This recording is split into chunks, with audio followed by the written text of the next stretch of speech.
మన యూకే సిరీస్లో డే 2 ఇవాళ. ఇండియా అయినా యూకే అయినా బ్రతకాలంటే తినాలి, తినాలంటే కొనాలి, కొనాలంటే షాపింగ్ చేయాలి కదండి. సో నేను మా తమ్ముడు షాపింగ్కి స్టార్ట్ అయిపోయాము. సమ్మర్ కదండి, యూకేలో కూడా ఎండ వస్తుంది, కానీ చలి మాత్రం ఫుల్గా ఉందండి, అస్సలు తగ్గలేదు. అదేంటో అర్థం కావట్లేదు. యూకేలో ఇలా వాళ్ళకి అవసరం లేని వస్తువులు బయట పెట్టేస్తారు అని వీడియోస్లో చూస్తూ ఉండేదాన్ని ఇంతకుముందు. బట్ ఇప్పుడు రియల్గా చూస్తున్నాను. ఈ బొమ్మ మా పిల్లలు చూస్తే కొనేదాకా చంపేవాళ్ళండి. స్పైసీస్ వరల్డ్, ఇదేనండి మనం షాపింగ్ చేయబోయే షాపు. ఇది కేరళ వాళ్ళ స్టోరు. ఇక్కడ అన్ని రకాల మాంసాలు దొరుకుతాయి. బట్ ఫస్ట్ మనకు కావాల్సింది రైస్ అనుకోండి. సో ఇక్కడ మనలాగా ఉండే రైస్ వచ్చేసి శంకర్ రైస్. ఇవి బెస్ట్ అని చెప్పేసి ఇవే తీసుకుంటున్నాము. ఫ్రోజన్ ఇడ్లీస్ ఫస్ట్ టైం చూస్తున్నానండి.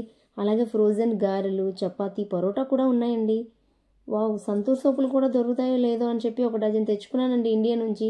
బట్ ఇక్కడ సంతూర్ సోపులు కూడా ఉన్నాయి, కానీ ఒక సబ్బు వచ్చేసి 150 రూపీస్. కొత్తిమీర కట్టండి 150 రూపీస్. ఇండియాలో అయితే కూరగాయలు కొన్నాక మార్కెట్లో ఫ్రీగా అడిగి తెచ్చుకునేదాన్ని. బిల్ పే చేసి వచ్చేసాం. ఇదే ఇవాళ డే 2. ఇలా గడిచిపోయిందండి. Thank you.